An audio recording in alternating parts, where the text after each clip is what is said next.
हर वक्त के बदलते पल को मैं क्या कहूँ, जहाँ मैं जीवन के बहते बहाव में बहते हुए वक्त को क्या समझूं। रिश्ता क्या होता है, औरत क्या है, आदमी क्या है। अगर आज का वक्त टेक्नोलॉजी का है तो आज का इंसान क्या है, क्या वो भी टेक्नोलॉजी बन गया है। मेरा अनुभव, मैंने बचपन से ही देखा कि हर व्यक्ति एक खास आदत में रहता है, उसी को वो गलत आदत भी बना सकता है और अच्छी भी, पर आदत को कभी छोड़ नहीं पाता। ये ठीक है कि आदत कभी छूटती नहीं है और व्यक्ति अपनी आदत को सुंदर जागरूक तो बना ही सकता है। सुंदरता और करूपता हमारी सोच पर निर्भर करती है और हमारी सोच का फुला सदा ही दो दिशाओं की ओर बहने लगता है। आम व्यक्ति खुद के बहा के दोष रूप को सदा ही दूसरे का दोष बना देता है। अगर सोच का बहाव सुंदरता की ओर बहने लगता है तो खुद को शाबाशी देने लगता है। इस सोच की स्टेज हर व्यक्ति पर आती है। जब कोई भी व्यक्ति इस स्टेज को समझ जाता है तो वो वैसा व्यक्ति अपनी सोच के बहाव को बहता देखता है और जे बहाव किसी माहौल की तरफ या किसी हालात की तरफ करता है। व्यक्ति की सोच का सही बहाव दिशा की ओर है या नहीं है, वो इस बात पर सदा ही ध्यान रखता है। मैंने सदा ही देखा कि व्यक्ति कभी भी व्यक्ति के साथ झगड़ता ही नहीं है। ये झगड़े सब सदा ही विचारों के होते हैं। व्यक्ति सदा ही झगड़े में कुछ ना कुछ अपनी कीमती चीज को खोता ही जाता है, चाहे वो खुशी हो, चाहे वो रिश्ता हो, चाहे वो वक्त हो, चाहे वो पैसा हो। सोच वक्त में तो बह जाती है पर व्यक्ति वहीं पर खड़ा रह जाता है, वक्त के उसी पल में उसी सोच के साथ। आंखें उसकी तब खुलती है जब व्यक्ति खुद ठहरने लगता है, मतलब है कि जब वो मरने लगता है। मैंने सदा ही बहते जीवन से सीखा है, चाहे घटना मेरे साथ घटे चाहे किसी और के साथ घटे, मैंने कभी भी खुद को अक्लमंद नहीं समझा। मैंने खुद को सदा ही व्यक्तिगत रूप में भी नहीं देखा, सदा ही अपने आप को अखंड रूप का हिस्सा समझा है। इस स्वभाव के कारण मेरी सोच ने यात्रा सदा रुक रुक के की है। मैं खुद के हर कदम को ध्यान से देखती रही, चाहे कदम किसी गलत जगह पर ही क्यों ना मैं रखा। जहां पर ही मैंने जीवन का एक और गहरा कानून अनुभव किया था कि अगर व्यक्ति की सोच या विचार का बहाव माहौल को देखकर होता है या हालात को देखकर होता है तो वो यात्रा करता है। तब हर रिश्ता आशीर्वाद बन जाता है, हर माहौल सबक बन जाता है, हर हालात आशीर्वाद बन जाता है और उसमें जीने का सुख भरपूरता से आ जाता है।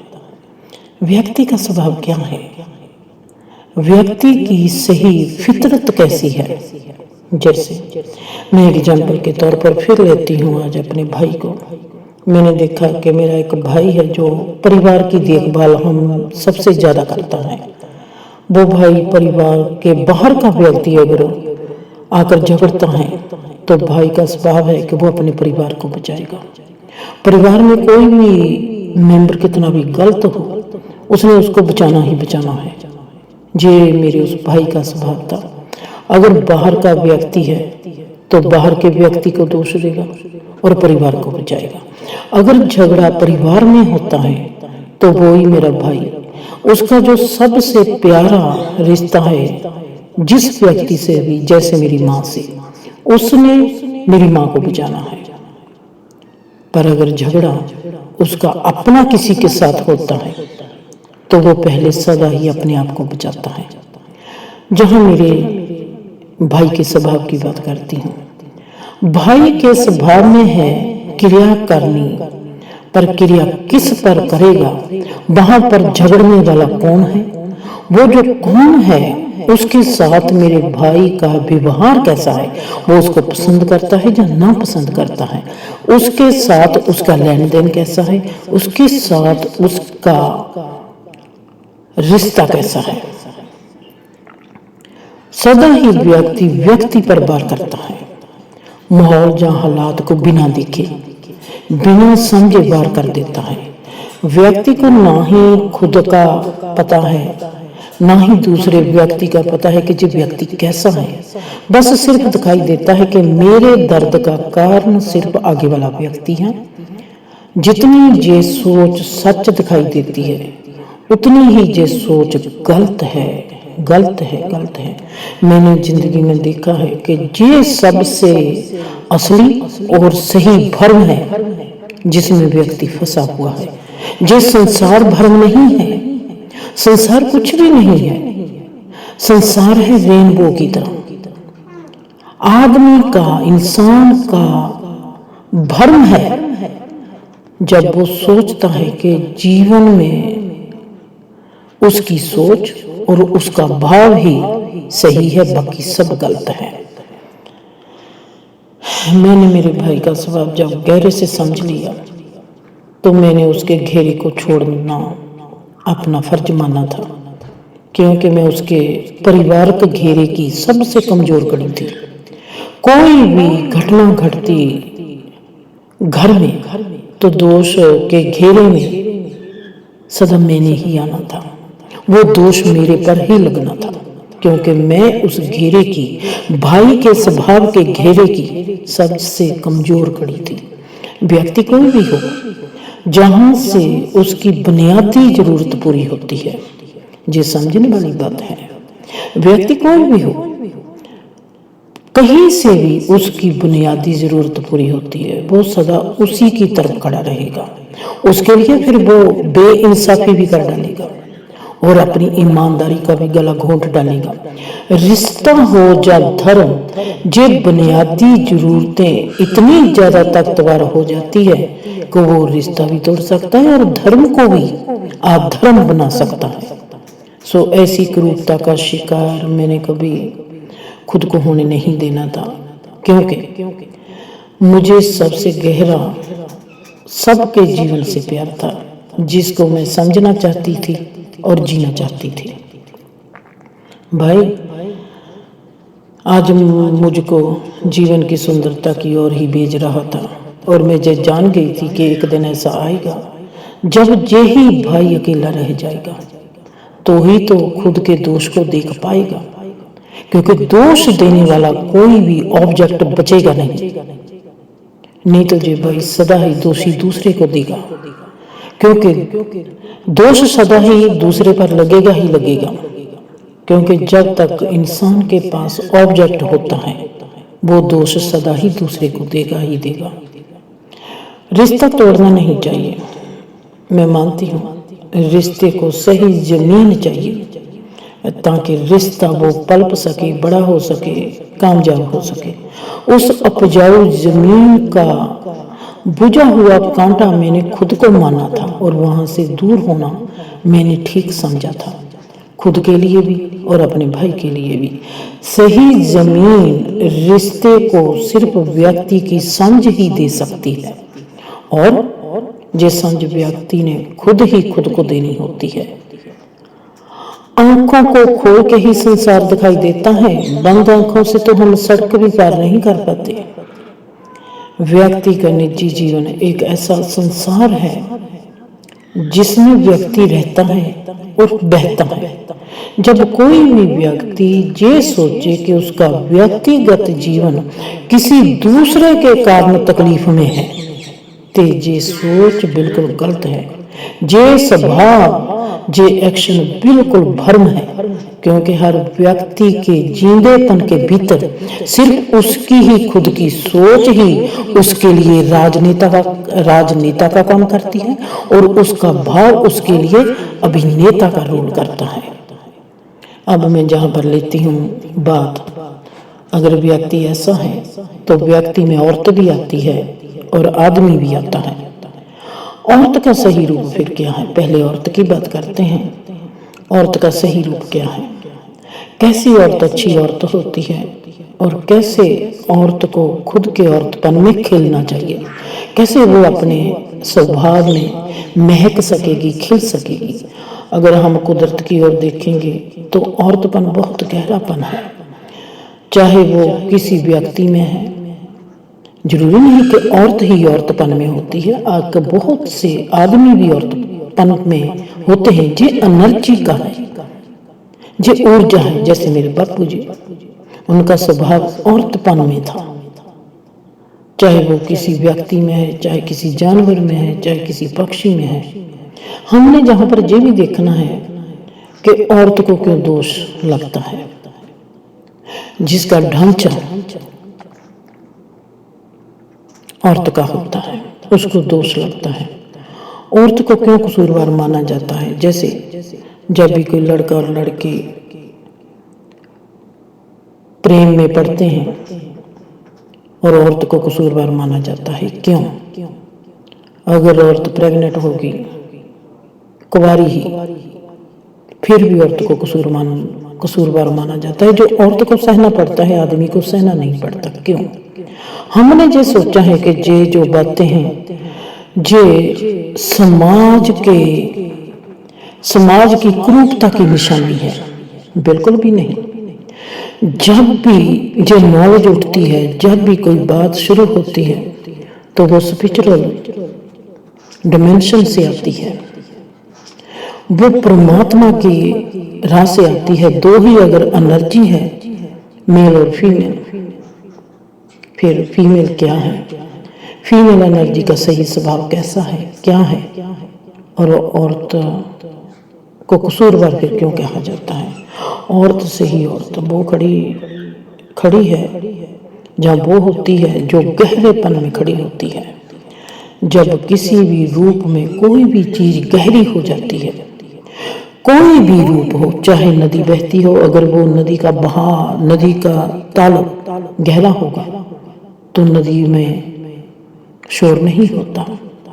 कोई भी चीज, किसी को भी ले लो, कोई अपने स्वभाव में अगर गहरा है, जब किसी भी रूप में कोई भी चीज गहरी हो जाती है तो उस स्वभाव में वही अगर गहरापन आने लगता है, तो वो गहरेपन का जो रूप है, वो रूप है चुप और शांति।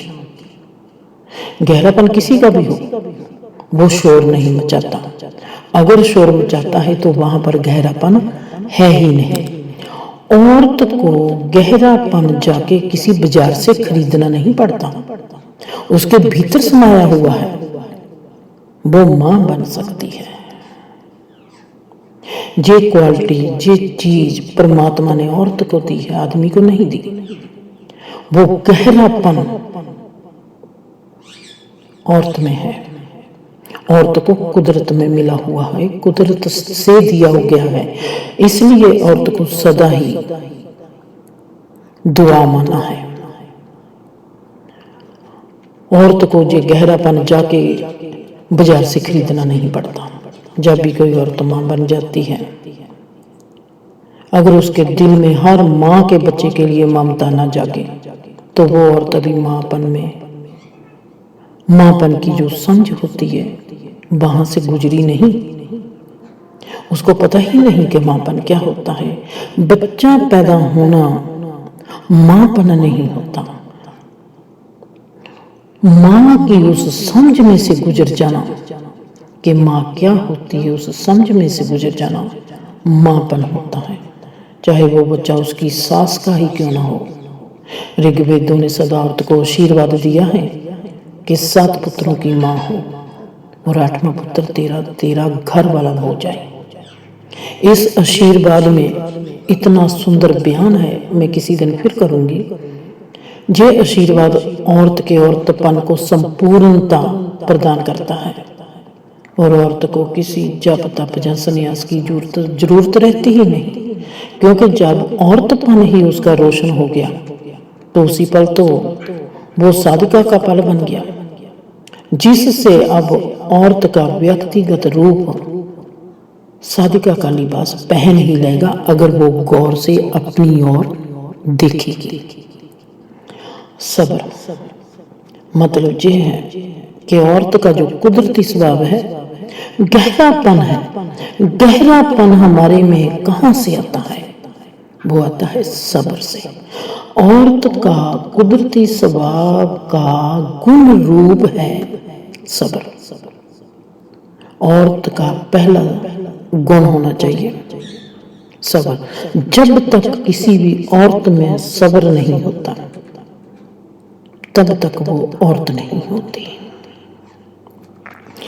जिस्म औरत का हो सकता है पर वो औरत कभी नहीं बन पाएगी। सब्र बहुत ही गहरी आध्यात्मिकता के रूप की गुणवत्ता है, गुण रूपता है।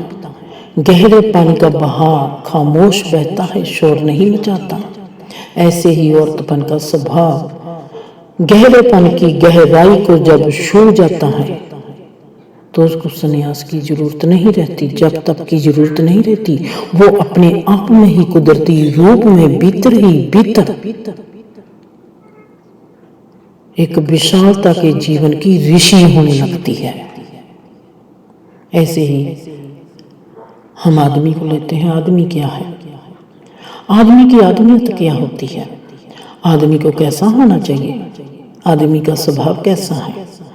कुदरत ने आदमी को क्या स्वभाव दिया है?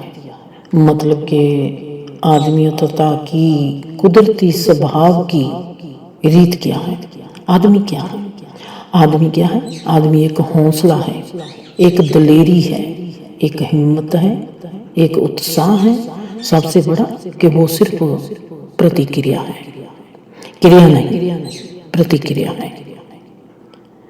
इसलिए दोष दिया जाता है औरत को। औरत का मतलब बीवी नहीं, औरत का मतलब औरत जात।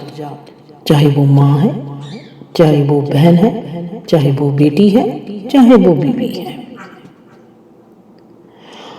औरत होती है क्रिया, आदमी होता है प्रतिक्रिया। मतलब कि औरत होती है काज, एक्शन, और आदमी होता है रिएक्शन। जब काज और अफेक्ट, आपने जरूर पढ़ा होगा विज्ञान के तौर पर काज और अफेक्ट, एक्शन और रिएक्शन, जब आपने जब पढ़ा होगा, ये अपने आप में पूर्ण चक्र है। अब आप सही समझोगे, औरत है क्रिया और आदमी है प्रतिक्रिया। इस करके ये बहुत बड़ी बात है और बहुत गहरी बात है। किसी दिन मैं सिर्फ इसी बात पर आपको लेके चलूंगी। औरत है क्रिया और आदमी है प्रतिक्रिया। मतलब कि औरत है एक्शन और आदमी है रिएक्शन। मतलब कि औरत है काज और आदमी है इफेक्ट। जरा सा हमारा संपूर्ण कर्मा चक्र है, ये दोनों में ही पूर्ण हो जाता है। हम इसको देख लेते हैं आगे। अगर हम औरत को पानी मानेंगे तो आदमी वहां है, मतलब कि दरिया बन गया, जीवन बन गया। दरिया अपनी होंद को कायम रख गया, जहां से हो गई यात्रा की शुरुआत। अगर हम औरत को समुद्र मानेंगे, हम आदमी को समुद्र नहीं मान सकते। गहरापन होता है औरत में। औरत अगर समुद्र है, यही बात ताऊ ने कही है, औरत है समुद्र तो आदमी है लहर। फिर जहां जब संपूर्णता आती है तो जहां पर ये चीज स्वभाव की पर्सनैलिटी को व्यक्त करती है। अगर हम कहेंगे कि औरत जब फूल बन जाती है तो आदमी फल बन जाता है, मतलब कि खुशहाल जीवन की शुरुआत हो जाती है। औरत अगर आत्मा है तो आदमी आशीर्वाद है। अगर आदमी आशीर्वाद है तो औरत आत्मा है। मतलब कि हमारी भक्ति जीवन, दिव्य जीवन, मतलब कि हमारी डिवाइन जीवनी शुरू हो जाएगी। औरत का घर होता है और आदमी का समाज होता है। जब औरत घर को स्वर्ग बनाती है और आदमी समाज को सुंदर बनाता है, तब क्या होता है? संसारिक जीवन की संपूर्णता होती है। हमारा संसारिक जीवन जहां पर पूरा होता है जब औरत घर को अच्छा बनाती है और आदमी समाज को अच्छा बनाने में लगता है। ये दोनों एक दूसरे का साथ देते हैं, क्योंकि घर औरत का है, समाज आदमी का है। आप समझते हो कि औरत को कभी भी फर्क नहीं किया गया। जहां पर औरत की एनर्जी जो है वो कैसी है, आदमी की एनर्जी जो वो कैसी है, इस ब्रह्मांड में इस एनर्जी का क्या लेना देना है, उसके मुताबिक कानून बनता है, उसके मुताबिक सब कुछ होता है। औरत अगर समझ है तो आदमी प्यार है। जब औरत समझ बन जाती है तो आदमी प्यार बन जाता है, मतलब कि आध्यात्मिक जीवन की शुरुआत हो जाती है। अगर औरत सब्र बन गई तो आदमी निम्रतावान हो गया, मतलब कि उनकी दुनकी जीवनी गुणात्मक हो जाती है। गुणात्मक जीवनी की शुरुआत को कहते हैं बौद्धिक जीवनी, अक्लमंद की मंदी की जिंदगी। औरत को सदा ही कसूरवार माना गया। शायद आप इन बातों से समझ गए होंगे कि क्यों माना जाता है। और मैं भी औरत हूँ और मैं भी औरत का ज्यादा कसूर निकालती हूँ। ये कसूर बीवी के रिश्ते का नहीं है, बल्कि औरतपन का कसूरवार माना जाता है, क्योंकि औरत जमीन का प्रतीक है। जमीन पर ही हर चीज खड़ी होती है। औरत का कसूरवार होना कब होता है? जब वो अपने देवी गुणों की, मतलब कि अपने डिवाइन गुणों की उल्लंघना करती है। इसमें औरत के गौरव को दर्शाया गया है, औरत को नीचे नहीं धकेला गया। कभी आपने सुना है कि कोई आदमी कहता है कि मुझको औरत जैसे हक चाहिए? वो अपने आप में हैप्पी है, अपने आप में खुश है। औरत क्यों कहती है? क्योंकि औरत को आज तक पहचान नहीं हुई कि उसको परमात्मा ने कितना गौरव दिया है।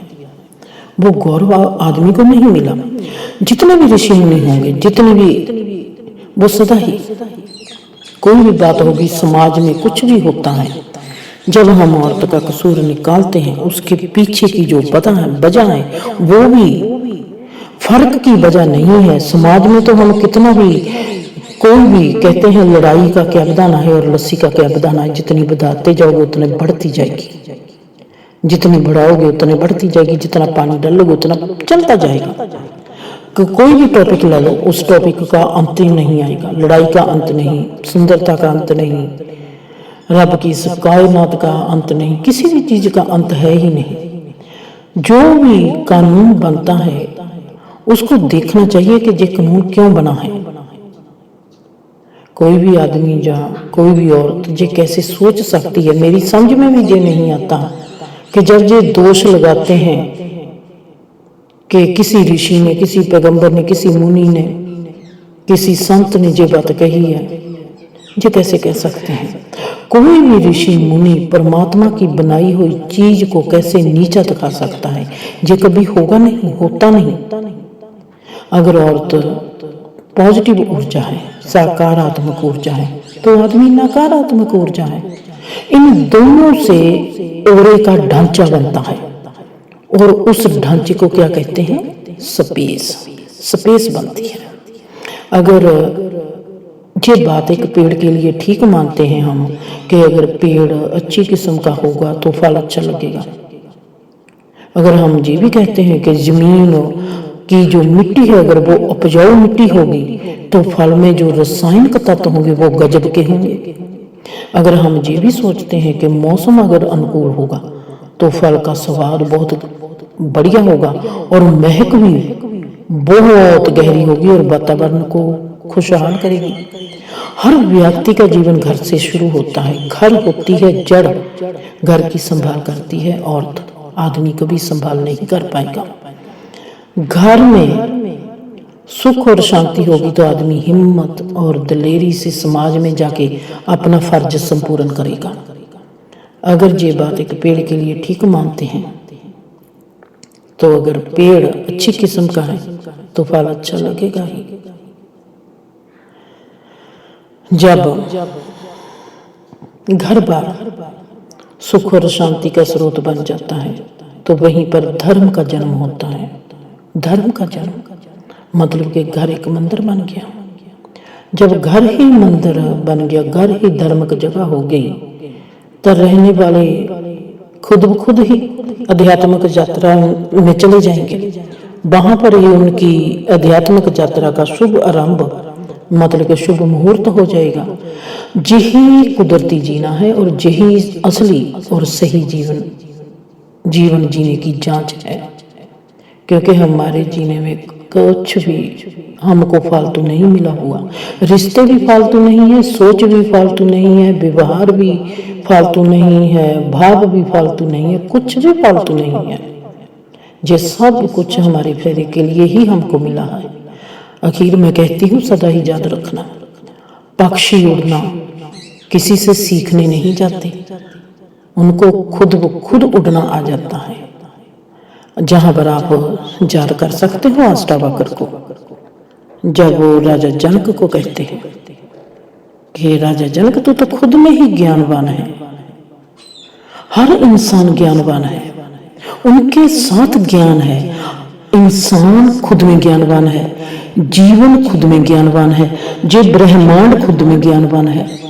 हर चीज खुद में अपने स्वभाव में गुणवान है। फिर ये बात सदा याद रखना। अब हम अगले प्रोग्राम में देखेंगे श्राप क्या होता है, श्राप और बद्दुआ में क्या फर्क है। कोई भी ऋषि मुनि होता था, अगर वो श्राप देता था, उसको श्राप देने की क्या जरूरत है। हम सोच भी नहीं सकते कि कोई इनलाइटेड पर्सन हो और फिर वो किसी को श्राप दे। ये क्या बात है। अगर उसको भी आम लोग कहते हैं बद्दुआ देते हैं, अगर ऐसा ऋषि श्राप देता है तो फिर वो तो वही बात होगी ना, उसकी पदवी बड़ी है तो वो श्राप देता है। अगर आम आदमी की पदवी छोटी है तो वो बद्दुआ देता है। मतलब कि पदवी के हिसाब से हो गया। जो अगर कोई डॉक्टर है तो उसकी तनख्वाह 50,000 है, तो अगर कोई कर्मचारी है वैसा ही चपड़ासी है तो उसकी तनख्वाह 10,000 है। ये क्या बात है, आप कुछ समझते हो। फिर आत्मबोध की जरूरत क्या है। अगर किसी संत को भी तलवार उठानी पड़ती है तो मरवाना किस काम का।